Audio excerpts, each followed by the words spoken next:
cases of harassments, of people bringing old news and stories and say this person wrote that to me and he meant that to do, and then they take him to court, and so many issues, that come with that. So a respectful person is a person who conducts himself or herself in a modest way, especially when they talk into the opposite gender, whether writing, texting, on the phone. Again, just make it intentional, meaningful, for a good purpose and a good cause.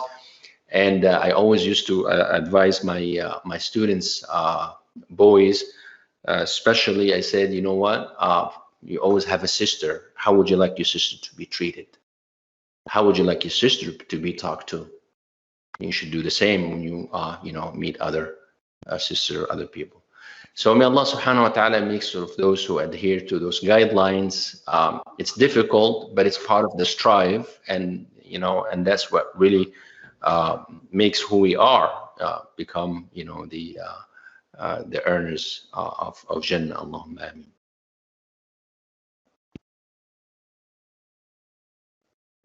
Jazakallah khair, Brother Mamdouh. So we have a long question here. As a woman, I have trouble coming to terms with my place in Islam.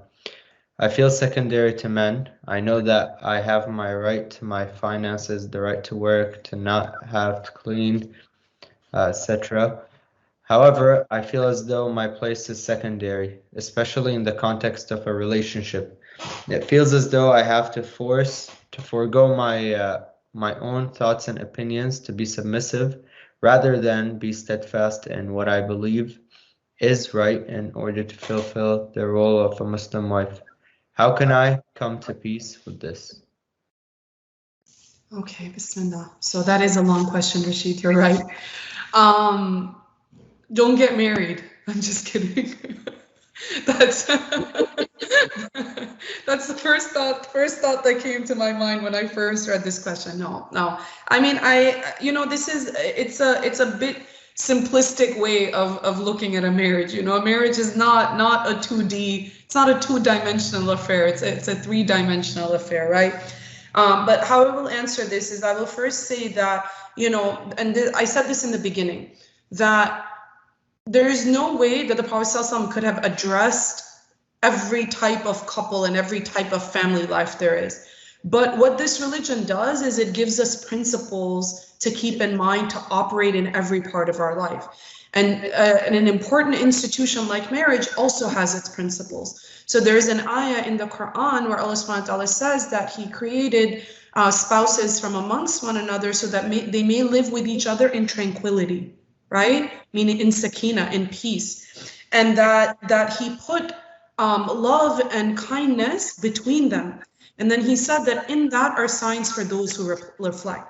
So this gives us some principles and an understanding of what a marriage is supposed to be like, right? A marriage is not a tit for tat.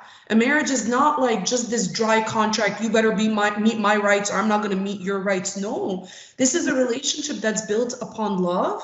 This is a relationship that's built upon understanding, to find tranquility with each other, to show mercy to each other, right? So we have to keep this in mind, that these are the foundational principles of this relationship. If I turn it into what I was saying earlier, a tit for a tat, and it's filled with harshness and roughness and rigidness, that home is not going to be tranquil. That home is not going to be filled with love. So I want to begin by saying that, right? The second thing I want to say is, who said you have to forego your thoughts and your opinions? You don't have to forego that. If you're in a healthy marriage, like I said this earlier, the Quran is filled. Allah has made us intellectual beings. We are supposed to think. We're supposed to reflect, right? The Quran is filled with encouragement of this. Will you not then think? Will you not then reflect on our signs? So we're supposed to be using this intellect.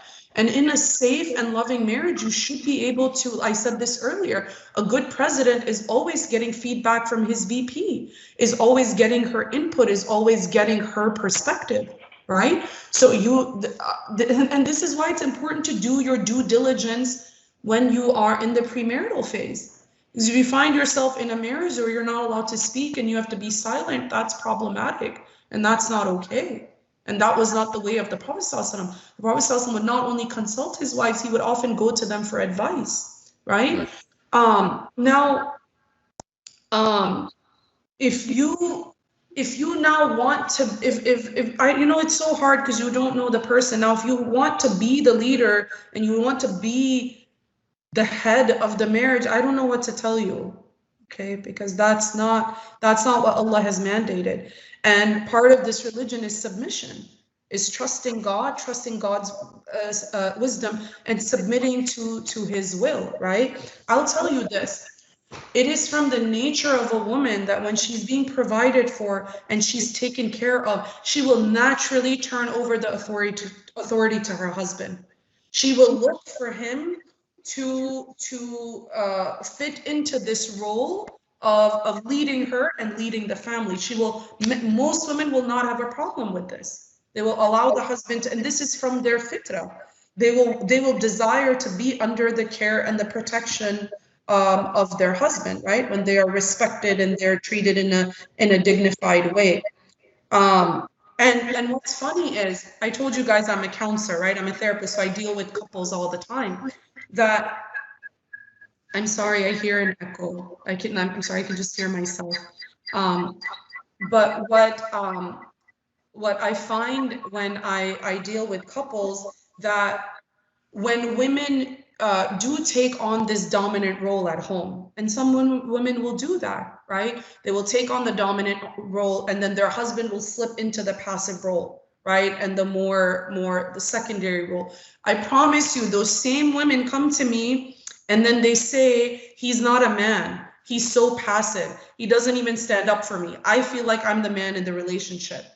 But you created this dynamic, right? So you can't have both, right? You can't be dominant when you want, and then you just can't have it both ways, okay? So this is from the fitrah of a woman. So and everything that you mentioned, your right to your finances, your right to work, your right to not have to clean, all of this, these are not light things. This is a part of Allah's of justice in Allah's scales, right?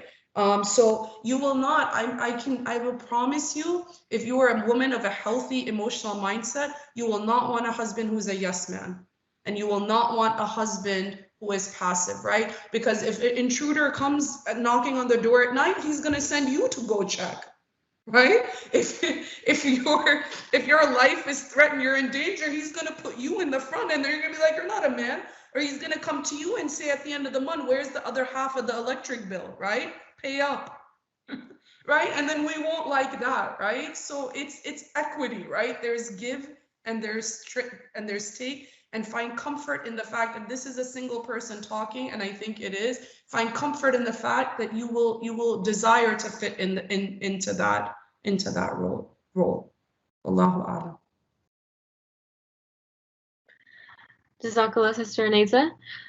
Next question. Are women in charge of the money in the house, since the man's money is technically theirs too?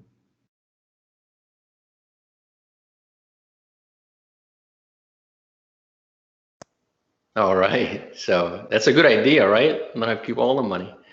To answer this question, we need to find out, is she a housewife or is she working as well? Because if she is working, then it's something that can be debated. But if she's the housewife, the homemaker, we're going to reiterate the hadith that Sister Aneza mentioned before, where the Prophet ﷺ said, every one of you is a shepherd and responsible for his flock. The leader of the people is a guardian and responsible for his subjects. A man is a guardian of his family and responsible for them. A woman is a guardian of her husband's home and his children, and she's responsible for them. This is narrated by, actually recorded by Muslim and Bukhari. We can take from this hadith here that if the woman is the queen of her home, right, she's entitled, you know, she's in charge of that house and everything that happens in that house, okay? And normally we ask the husband not to mess with the, you know, with that authority of the house. And most times when the husband entrusted his wife with the money of the house, he's in a much better situation, much better condition. She's better with, you know, paying the bills and scheduling things, and, you know, stocking on food, and you know, taking care of these kind of things. So, and oftentimes we say that the husband, you know, leaves all this, you know, financial burden or responsibility of the house on the wife. Now, what if the husband is not that type, and he said he would like to keep, you know, the money in his hand, and he doesn't want to share or give it to the wife? We know a situation where there was a stingy husband, and a woman came to the Prophet ﷺ, and she said she complained that he's stingy, he doesn't give her allowance, and he doesn't, you know, her children are suffering. So I take some of his money without him knowing. And the Prophet ﷺ told her, take whatever is enough for you and your children. Why? Because this is in a situation with a person who is stingy and he does not take care of his wife. As far as the responsibilities, we know it is the husband's responsibility to provide. Okay, children needs, you know, wife's needs, you know, and all of that. Wife needs like clothing, food, cosmetic, health. This is the responsibility of the husband as well. Also, he's responsible for his parents, like we said in the first question. When his parents gets old, he's also responsible for his parents' needs. Okay. As far as the money in the house, like I said, yes, it's a situation where both need to talk about it. But in most cases, this is where what husbands do. What does the house need? And I'm saying this in case it's homemaker. Even if she is working, she's entitled to her money. But somebody raised the question and said before, okay, what if a wife is working?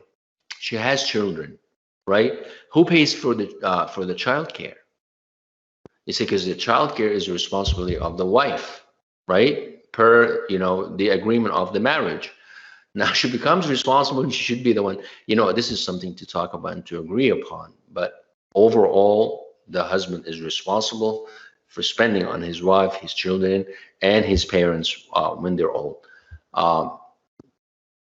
There is no issue at all with the women managing the finance piece of the house and holding to the money.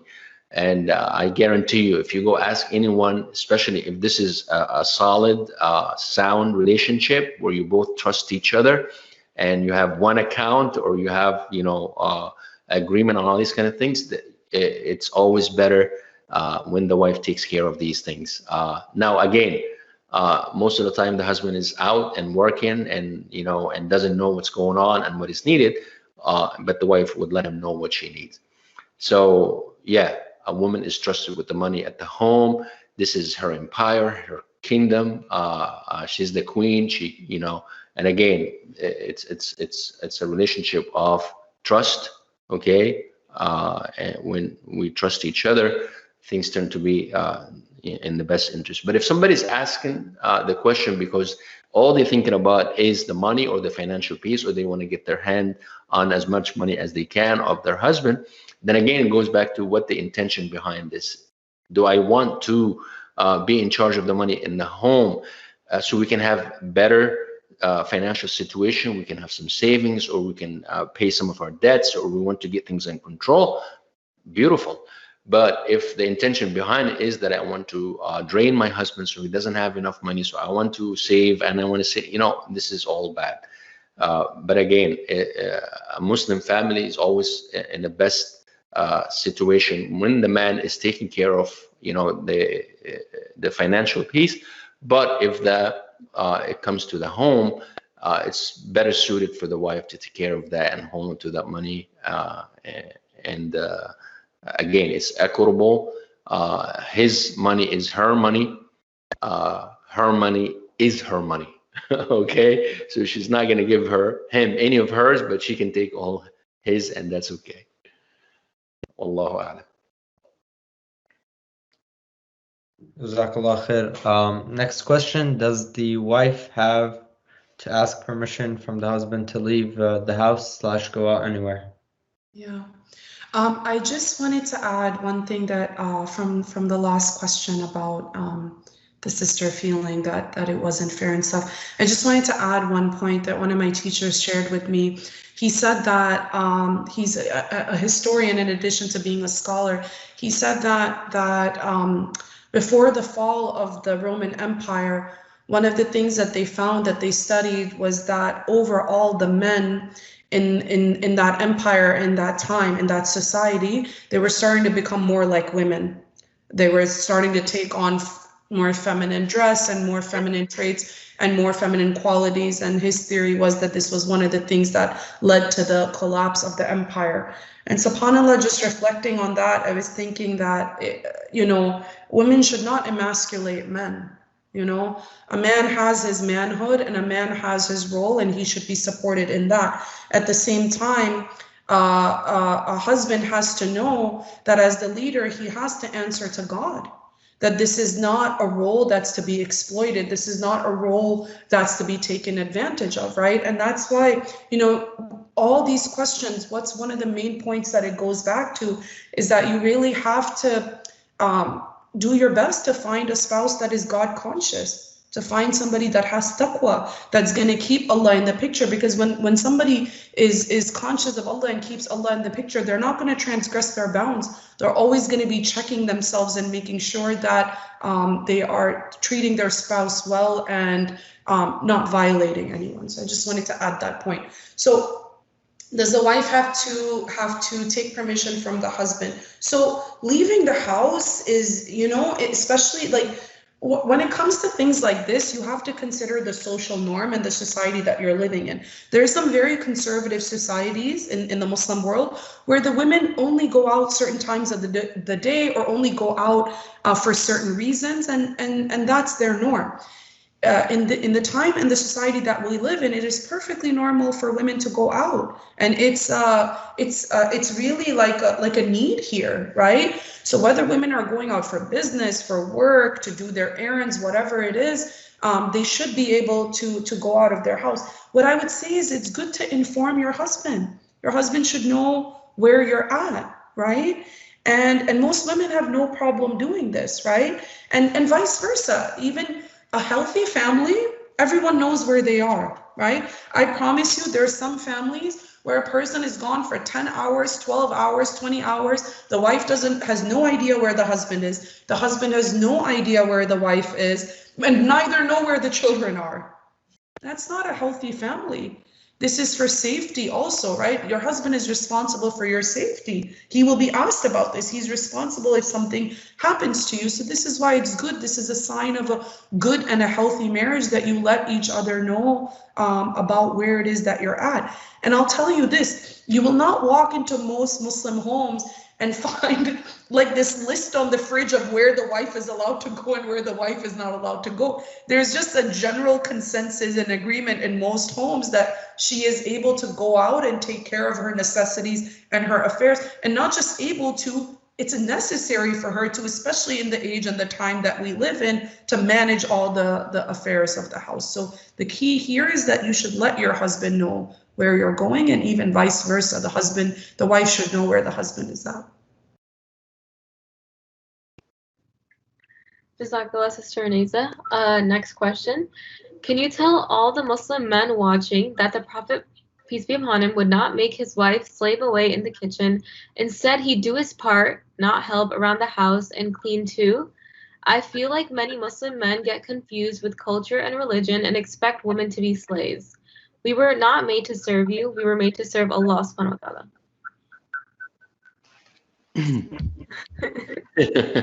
Nice. All right. So again, we grow up, subhanallah, seeing our mothers in the kitchen cooking, as young males. Later on, we expect that our spouses would be also in the kitchen doing the same thing. Again, it is not really the spouse's or the wife's job to cook, clean and do laundry or this type of stuff. Yes, it says she's responsible for her home and she is the queen of her home, and she to do the things for her children and her husband and all that kind of stuff. But she is not a slave in the kitchen. She's not a slave at home. She's not responsible. And this is kind of like will drain her. many men, and I would say that also this is because of culture, not religion. People think that this is what fit women best, or you know, they are the best. You know, we happen to think of it that nobody cooks, you know, as good as as women. You know, if the man spends time in the kitchen, they're probably not going to eat. But the Prophet ﷺ was the ultimate family man, and he said, "Khayrukum khayrukum li ahlihi, wa ana khayrukum li ahli." You know, the best of you are the best to his family. And when he was talking about his wife, talking about his children. Okay, and I'm the best to my family and my children. We know that Prophet ﷺ in the home used to do his chores. He used to do his part. He used to patch his garment. Okay, milk the sheep. He used to serve himself. He used to do stitching, you know, to patch his robe or his garment, to do his, you know, shoes, whatever it is that the Prophet ﷺ needed to do at home. And it wasn't just that, he had time to talk to. And we saw he used to, you know, he would race with Aisha. They would have fun conversations. We know even that there's some, you know, romantic that she says, Aisha, that if I drank from a cup, the Prophet ﷺ would hold the same cup and would drink from the same place where my lip touched, and just to show that how much he cares about her and how much he loves her. So it wasn't about, you know, like, you serve me, you prepare for me, I am the master, you know, and it was never about that. It's like we said again, it's a relationship that is built on love, on trust, mawadda wa rahma. Okay, mawadda, that love, matrimonial love, and mercy, the mercy of compassion, of, you know, being compassionate to your spouse, that you should, you know, help with the dishes, do the laundry, you know, sweep the house.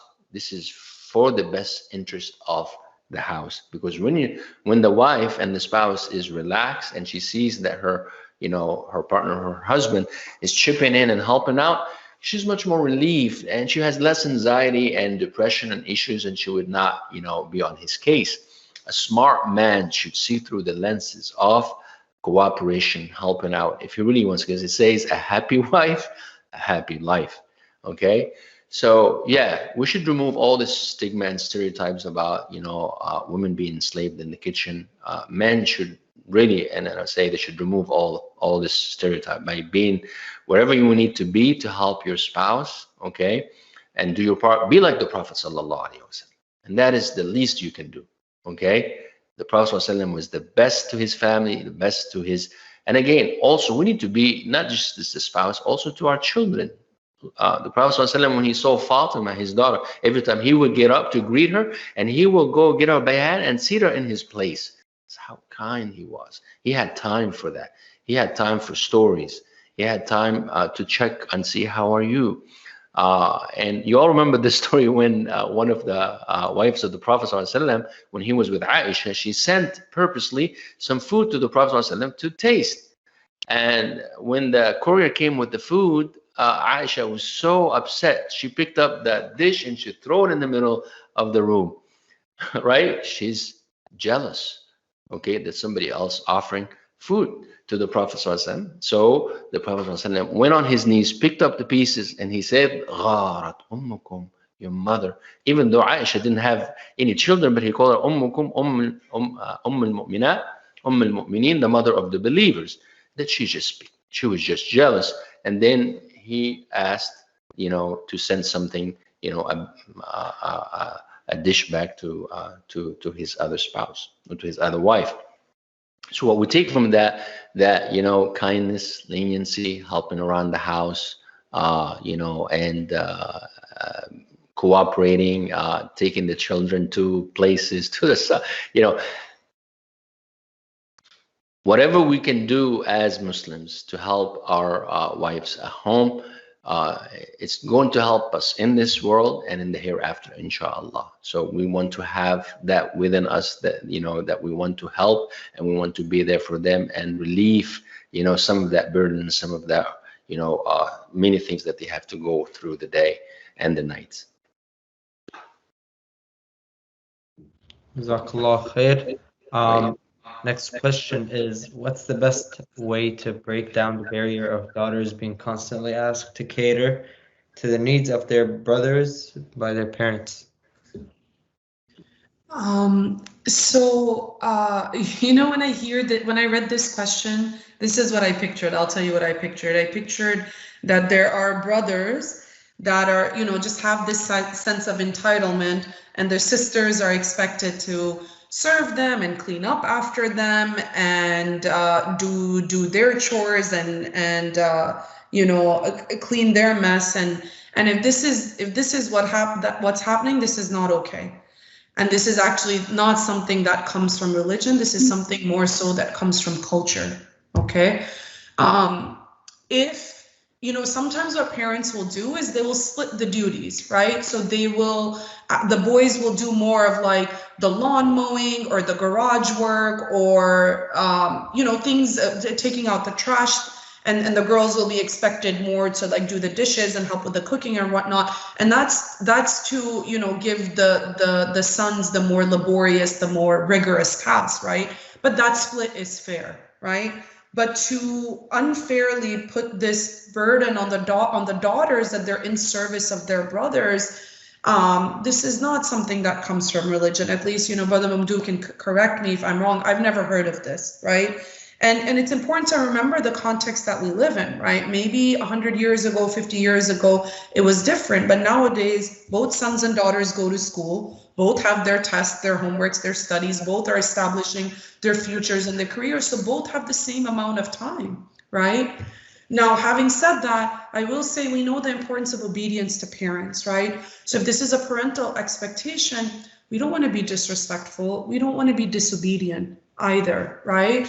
So we have to be gentle and smart about how we handle these things, right? Because we know, and if it's, you know, to some degree, if you're in service of your family and your intention is in the right place, like, Allah, I'm doing this to make my parents happy. I'm doing this because I love my brothers and they're good to me and they give me rides or whatever it may be, like if they're older brothers, then you'll get the reward for that, right?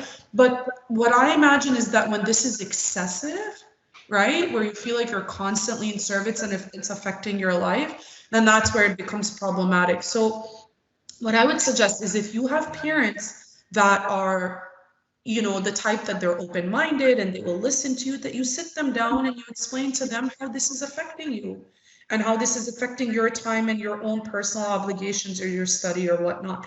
If you have parents that are not going to be open to a conversation like this and they're just kind of like, this is how it is in our house and this is what we expect from you, and sometimes we have to do things indirectly, okay? So then I would suggest that you just get yourself really busy, okay? So sign up for an internship, maybe get a part-time job, I don't know, show how many tests you have, but they're indirect ways of going about like, look, I'm just really, really busy, right? So that you're not in direct disobedience, but they also see that your schedule is full and they can't, you know, if you make yourself really super available, people are going to swallow up that time.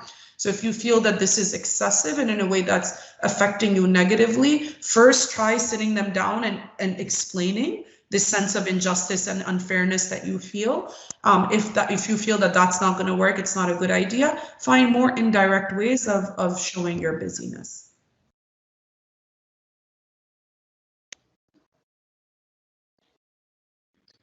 Jazakallah, Sister Aniza. Next question, short. Can guys and girls be friends?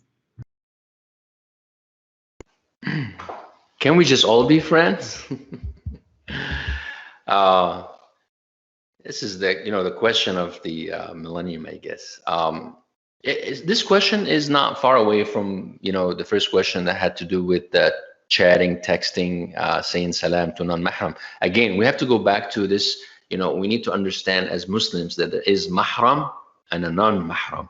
Okay, anyone that who's a mahram can be a friend, right? Because these are people that we cannot be married to. But non-mahram, this relationship is something that Allah subhanahu wa ta'ala told us we cannot be friends. There's no friendship, Let me tell you about it. Actually, this is was published in the Psychology Today in the 2011. It was a study done about, with about 1,450 people, participants, who believe that non-mahram friendship can be successful, right? So people who, you know, being friends. So they polled these 1,450 people. 83% of them admitted, okay, to the friendship having crossed the line, becoming romantic or sexual. So it started just being friends, but this is what it led to. 83% of those who thought that non-mahram relationship, friendship can be successful. What does it tell you? It tells you that it just doesn't happen. It doesn't work that way. There will always, and we also, I know there's a YouTube video that's circling everywhere where they go into a college campus asking guys and girls, will you just be friends with a guy? And, you know, the girls would say, of course, because you know how girls are, they'll be okay, you know, taking a male friend who's a non-mahram.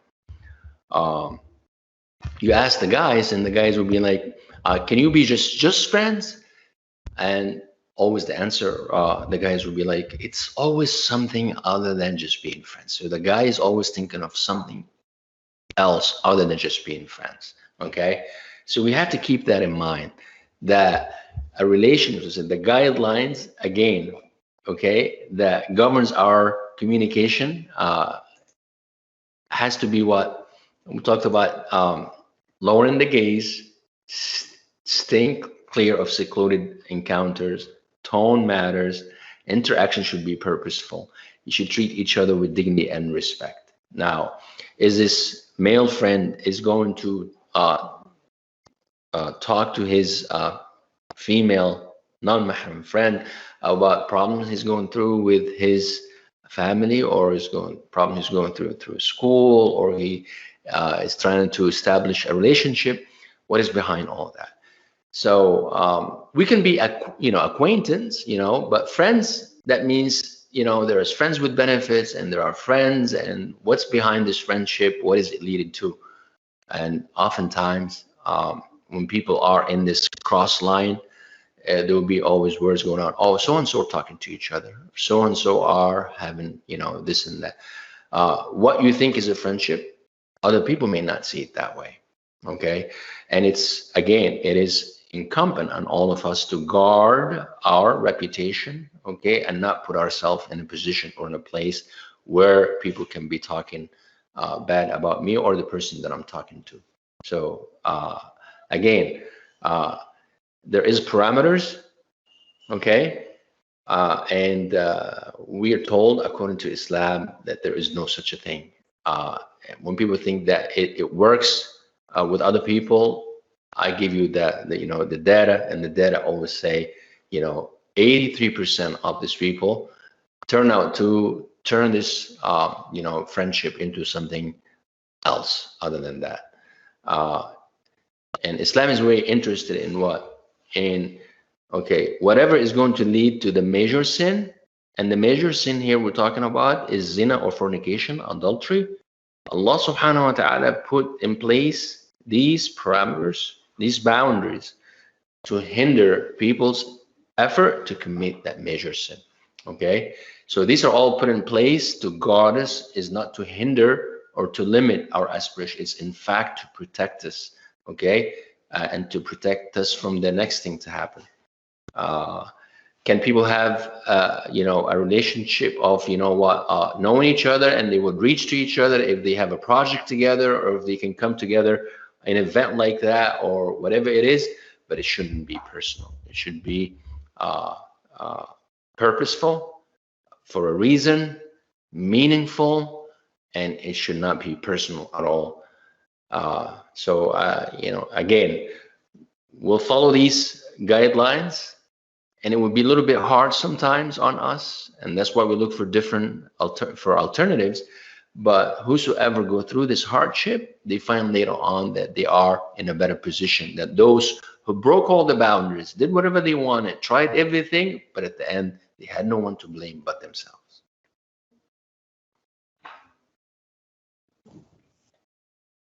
Jazakallah khair. So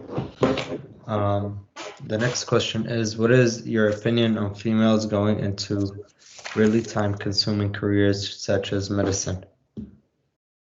Bismillah. So, to my knowledge, there is nothing that restricts a woman from pursuing any field of study or any career, right? This is a personal decision. There's nothing in the Sharia that says you can't study engineering, you can't study medicine, right?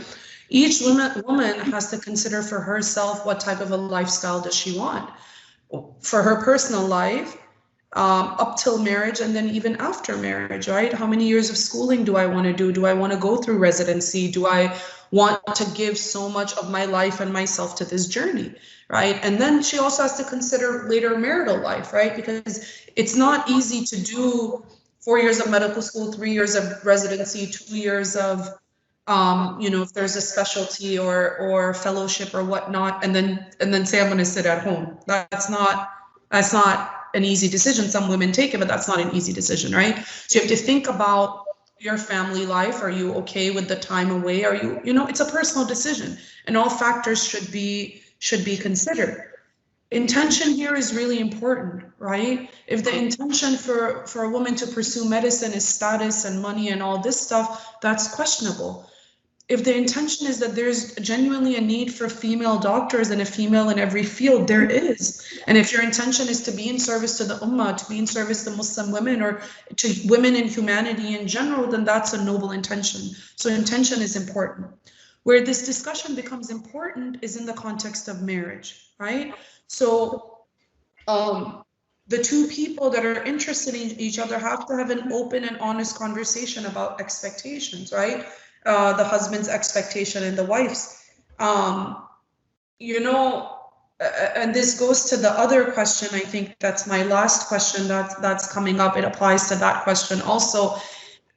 Sometimes what I see with counseling couples is that there are a lot of men that agree to a career choice or to their wife working period, and especially something that's as rigorous as a doctor before marriage, and then afterwards they're not okay with it, right? So you want to be honest with yourself, not just about the expectation of work, but your expectations period. Because sometimes you think you're going to be okay with something, or you really just want to marry this girl, so you say, but really in your heart you were never okay with it, right? So both people have to have this conversation.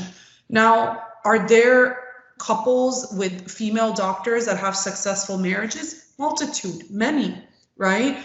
Even couples where both spouses are in the medical field, right? Where both spouses are doctors, but the life looks different and more support is needed. Women who are in the profession of medicine and their husbands are also working, they need more family support. You will see in their lives more in-law support. Often they will move closer to the in-laws. You will see the utilization of daycares and nannies and whatnot, maids and whatever to help the home run. And when there's more money, they're able to utilize more of these services, right? But both people, these are conversations that are really important to have before marriage, and you have to be honest with yourself in your heart what you're okay with, right? So that there's no resentment and no bitterness and no feeling of injustice later on. There's no blueprint for these things, all of this is case by case. But communication and doing the hard work in the premarital phase to be really open and honest about the things that are in your heart and mind is really important. It prevents regret later on.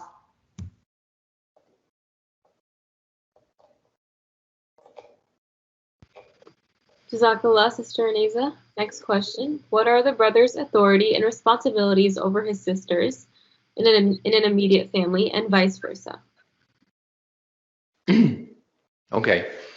So the brother responsibility when it comes to his sister or comes to his siblings is that he should give, a sincere advice, okay, to his siblings. He should help his sibling with money if required to, okay. Should always, include his siblings, brothers and sisters in the dua that he makes, okay. And we know how Musa alayhi salam was made that dua for himself and his brother Harun alayhi salam. Okay. Also, it's forgive one another, because that rahim, that relationship, first brothers, that relationship, that no matter what happened, that you should be able to forgive and excuse the mistakes of brothers and sisters. Okay. Another one,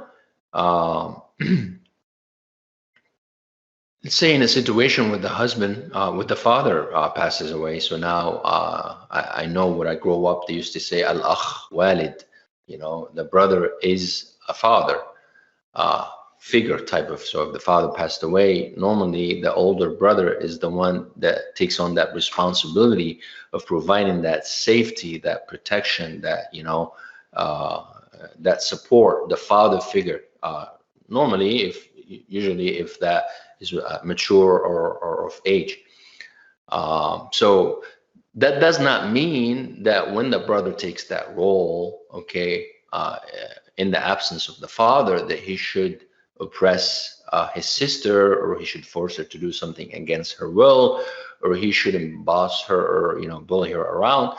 Again, we know that this happens sometimes, and because we said this is cultural, it is not religious, it has nothing to do with Islam. But sometimes you see the males play that role, that they want to, be more dominant and show the sisters that they, that they're here to control things. Sometimes they tell them what to wear, or what to do, or what to say, or don't go here and don't go there. You know what? It's a little bit sensitive, but it's more about the support, the help, and the assistance rather than authority, okay, and control. So we have to think of it that way. So if there's any brother out there, whether your father is alive or not, your responsibility towards your sister or towards your sibling should be of one that, about love, caring, respect, providing when necessary. And normally sisters, love for the brothers in the absence of the fathers is to be there to provide that, support for them. Do all brothers do that? Even heard of brothers sometimes that would, abuse their sisters, or they think they have an authority to do so, or to correct them when they make a mistake. We really have to be careful with this. Our sisters are to be treated with dignity and respect, and we should always, highlight the great things about them. We should make them shine, and instead of just, I'm here to tell you what to do, and rather than just you're here to make them happy, and you're here to make them shine and grow and be who they are, and fulfill their aspirations, and this is the job and the responsibility of the brother. Now, if we were to talk about of the sister, a little bit different, but again, the father always, the brother always play that role of the father by providing that safety net or protection, and the sister will play a little bit of a different role, providing that compassion, love, in the absence of the mother. Oftentimes we see that, subhanAllah, the sisters play a much better role versus the brothers. Again, but the brothers here need to abide by, the guidance of the Quran and the Sunnah, not by what they were taught back home, or what their parents used to do, or about how things were done in the past. Okay. So again, things here are done with love, respect, caring for, want the best for your sisters as the sister want the best for the brothers, inshallah.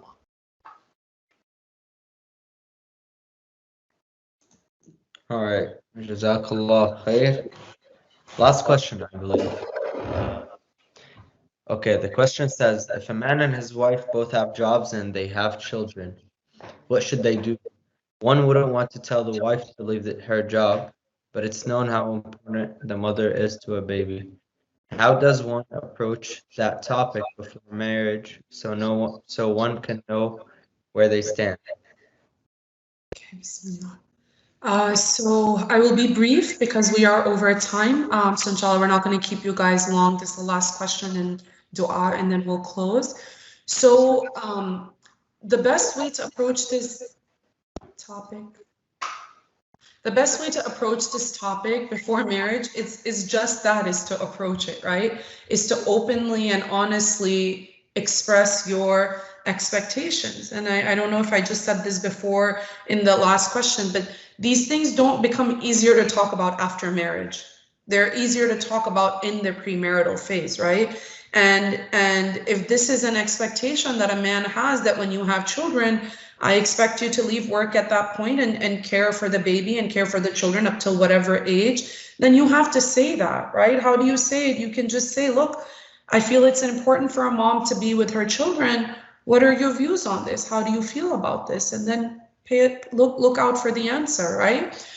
So going back to what I said last time, that we have to be open and honest about our expectations. And the good thing is there are all types of women out there. I have plenty of friends who are like, I don't want to work a day in my life, right? I want to be a homemaker. I want to be with the children. I want to like cook and do all the part fulfill the role of the homemaker, and that's what I'm happy doing. There are women that want to work, but then will specifically express, when I have the baby, I'm going to stay with my children till they're of school age. And there are women who will very, very clearly say, I can't stay at home. I'll go crazy. Like, I have to work. Right? So this is a conversation where we have to have openly and honestly, not just about this, about any expectation that we have, and then decide if we're not in agreement, either it doesn't work or one of us has to compromise, right? So the best way to do it is to do it openly and honestly. You can't go wrong. And there's nothing wrong with a man wanting this. But what might be wrong is to agree to something and then later on change your mind. Not that it might be wrong, but that it's going to cause tension. It's going to cause problems. Now, can a husband ask his wife to stop working? He can. Okay? If that's what he feels is in the best interest of the family, and he feels like it's genuinely negatively affecting the home life, affecting the children, affecting the family life, he can ask her of this, right? But this again goes back to having taqwa and having God consciousness. What is my intention for asking this? Is my reason genuine? Is there really something missing at home and I feel that she needs to be at home? Or am I jealous of the promotion that she got? Or do I just don't want her to work anymore for some personal ego reason or whatever it may be, right? So this is where intention is really important. And this request, if it's made, it has to be made carefully, because if you told her she could work and this is something that you were okay with, if she's a God-fearing woman and she wants to make a peaceful, loving home, she may agree to this, but she might be resentful. She might feel that this is unfair. She might feel like, well, why did you say you were okay with this before and not now? So it's important, if this request is made, that it be made with like an explanation. Look, like, these are the reasons, and what do you think? Like, I think this is what's best for the family. But I want to clarify that a husband can request that from his wife. But it's better to honestly be honest about expectations to begin with, especially if she's put in a lot of years in schooling and her studies and whatnot, and she's worked hard at that job. You know, if somebody's been somewhere for years and they're promoted and they've given it their all, that's not an easy ask, right? So we have to be sensitive to each other. But at the end of the day, the Sharia is there, and it does say that the husband can make this request of his wife. And I said I was going to be brief. I don't think I was, so I'm sorry. You're good. Good. So there will be no Q&A, just for the sake of time. But Jazakallah khair to Brother Mamdouh, Sister Unayza, and everyone who made this, everyone who worked behind the scenes to make this happen. Jazakallah khair, everyone. Brother Mamdouh, if you don't mind closing with a dua. Of course, inshallah. Thank you.